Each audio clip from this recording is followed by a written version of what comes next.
ছোটবেলায় ইতিহাস বইয়ের পাতা উল্টাতে গেলেই অন্যমনস্ক হয়ে পড়তাম। চোখ চলে যেত বারবার জানালার বাইরে। মনে হতো যদি চাক্ষুষ দেখতে পেতাম জায়গাগুলো।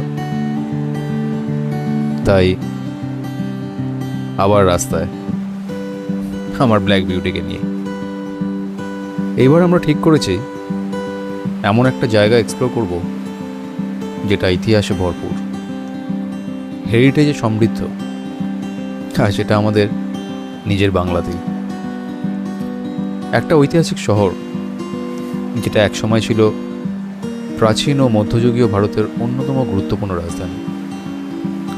বিভিন্ন রাজবংশের অধীনে বঙ্গের রাজধানী হিসেবে যার ছিল আলাদা এক পরিচয়। এমন একটা জায়গা যেখানে একদিন সময় কাটানো যথেষ্ট না,